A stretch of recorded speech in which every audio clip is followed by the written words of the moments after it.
Hey guys, how's it going? It's Graham. Today's video, I wanted to be talking about some Japanese denim, some selvage denim that I've gotten quite recently and sort of my gradual step into the world of selvage denim. I guess to preface this, for the majority of my time collecting clothing and being interested in fashion, I've been sort of against denim for whatever reason. I would say it was mainly because in my younger years, skinny jeans and fear of God was what was really popular. Those were really tight-fitting jeans, APC jeans, super skinny, and my legs are just genetically quite thick, and as someone who does a lot of squatting and leg day stuff, that really doesn't help it, and so I've always needed more straight-legged pants. I always found that whatever straight-legged denim I bought just never fit right. It always looked wonky, and the skinny denim was just way too tight. It had me looking all sorts of crazy. And on top of that, I was shopping for denim that was definitely at a lower cost from way more recent years, and not made of 100% cotton, and sort of the materials that made jeans so esteemed in the Americana sphere of fashion. People often have this image of cowboy denim or Bruce Springsteen blue jeans, and that denim is way more sort of akin to Levi's from the 70s, using sort of shuttle looms and cone mill in North Carolina, I think. And so I'll be talking about two types of jeans today. One pair is going to be an indigo dyed pair from Blue Japan, and the other pair is our Lee 101Zs in the brown colorway.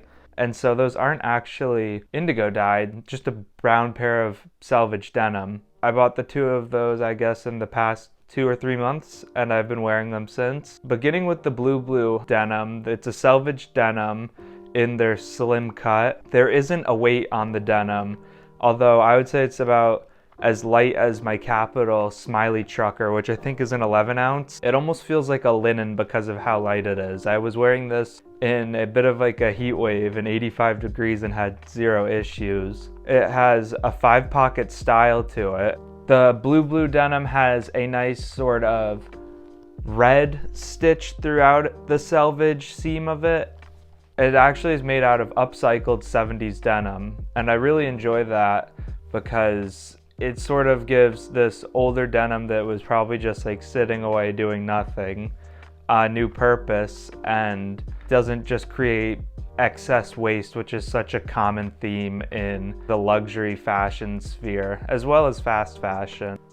On the blue denim, there's a lot of nep to it. It definitely wears off the more that you wear them. You can just feel those sort of little bits of cotton poking out all over the denim. Honestly, to me, gives it a way more premium sort of feel because it feels much more organic in texture than the sort of synthetic feel you get with a lot of newer denim. The cotton on it is indigo dyed. It also features a zip fly on it. There's no button fly. I went with this denim. I was in comparison sort of between this cut and then the different Orslo cuts of denim. I know there's a straight cut and a slim cut. For me, I found that this denim felt the best on my body, and it also just fit the best. Interestingly enough, about the blue denim, one thing that I am disappointed about is the fact that it does not have a leather patch on it. I'm not sure if that was a cost cut, but to pay a sort of premium for Japanese denim, like that $250 range, and not receive that is kind of a bummer. But I will say that also means that the belt loop system has changed on it, and they actually feel a lot more reinforced in terms of how my belt sits on it. I don't usually get the sort of bunchage in the back with my belt that I do on a lot of other pairs of pants that I own. I'd also note that while there isn't an inseam attached when you buy it, it just is sold in size 1, 2, 3, and 4.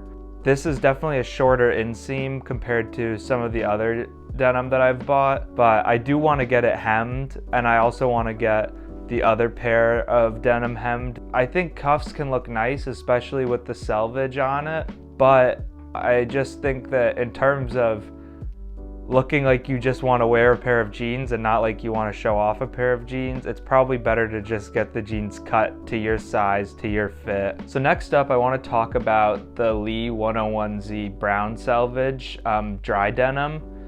And this denim is also using a zip fly, and I believe that it has 5-pocket style as well.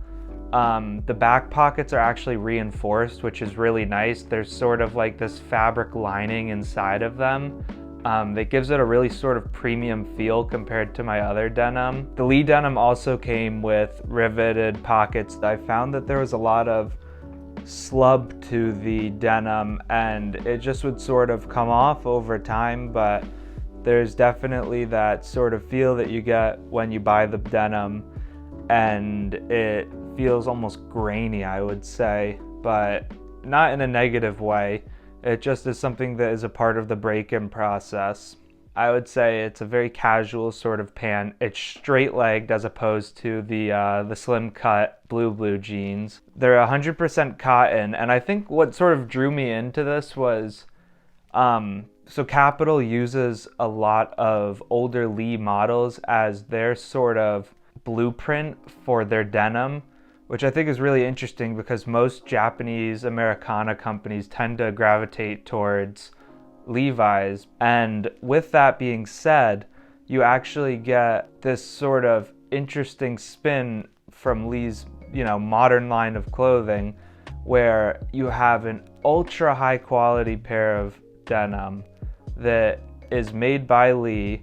It's sourced from Japan, the denim. It's Japanese Selvedge, and sent to Italy, where it is then made and turned into the final product. I really wanted to get like a mud-dyed pair of denim, but I realized that eventually the color that I was looking for wasn't gonna be seen on mud-dyed denim especially, and the Lee denim just matched that sort of hue perfectly for what I was looking for. The wear process has been phenomenal on it. You can already see that there's honeycombing on the back, and there's even a little bit of whiskering on the pocket. Think about the price point of selvage denim. It's visibly way more pricey than going and buying a pair of Levi's. You're looking at potentially 4 times the price of a pair of Levi's. I see these 2 pairs of denim as an investment, and I'd really love to get some other blue selvage denim, like indigo dyed selvage denim,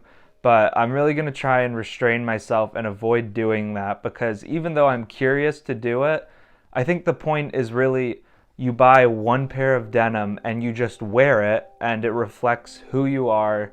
There's going to be blowouts, breakage, all kinds of stuff that happens over the years as you wear it, and you can mend it. I'd love to learn sashiko stitching on my own so I can hand mend it and use some of the kofu fabrics I have and bandanas to just fix it up.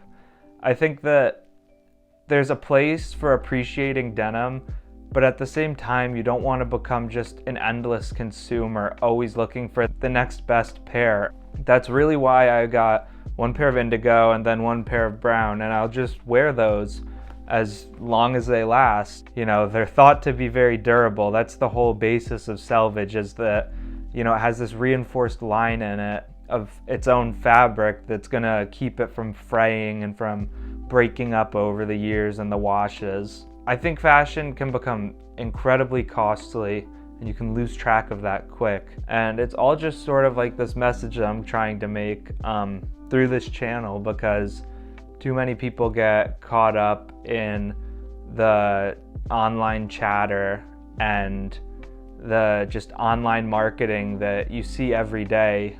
I just want to say thank you so much for watching the video. Please make sure to like and subscribe on this video. It helps me out a lot in the growth process, and I'll see you in the next one.